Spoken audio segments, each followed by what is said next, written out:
Gaafin addaanee bullukoon kuni hindaaruu fanabdadhe maalla yaaddessa ayyandoon suni odaa karra koodura eenyutu dhufeetti dhibaafata hortee ganamaa male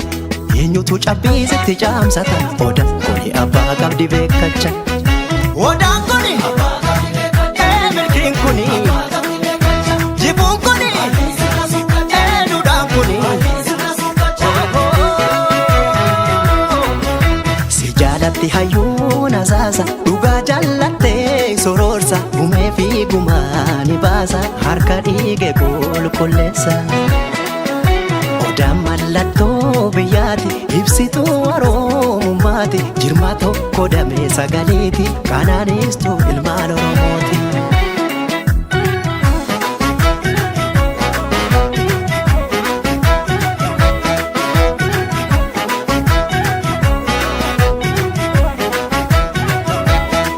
Gaaromsa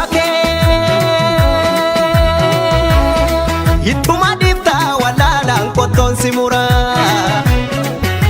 tola oda jarra tokko buugodaantu si jaala bula bare odaan keenyaaso kunuu gombo beela miisaaf gaddiisa ta'a ilma namaa mukti rabbiillee jabbiirroo budeessa ta'a yoo yandoon si tume yoo hammaate bubbee yoo si nyaare gandi yoo hammaate aduun maaf si nyaarti ormi qee abbaa keerratti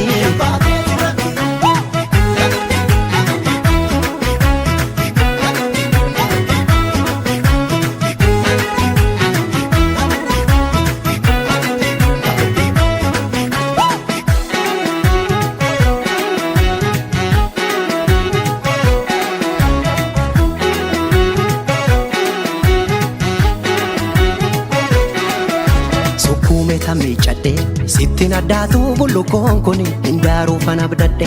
maalla yaaddessa ayyandoon suni odaa karra koodura eenyutu dhufeetti dhibaafata hortee ganamaa male eenyutu cabbiisitti caamsata odaa kuni abbaa qabdi beekacha odaan kuni milkiin kuni jibuun kuni duudhaan kuni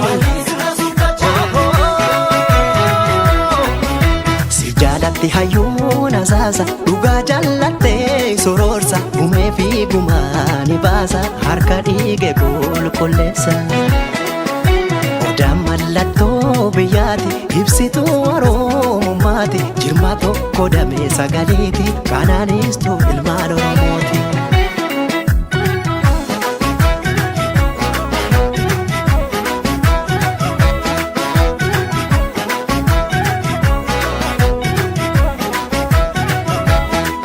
Gaaromsa ittuma difta walaalaan qottoon si mura tola oda jarra tokko buugodaantu si jaala bula bare odaan keenyaaso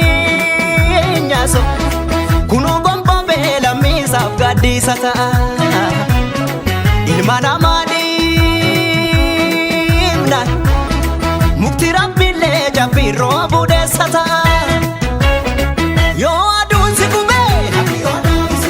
yoo bubbeen sun dhufee yoo si yaame hayyuun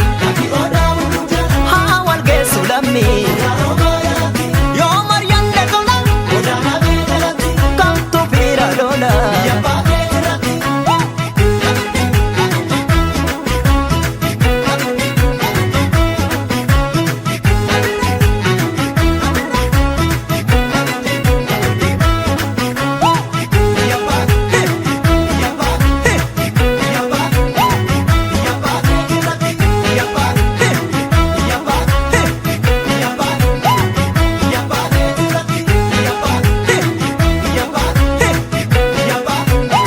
Biyya baatee irratti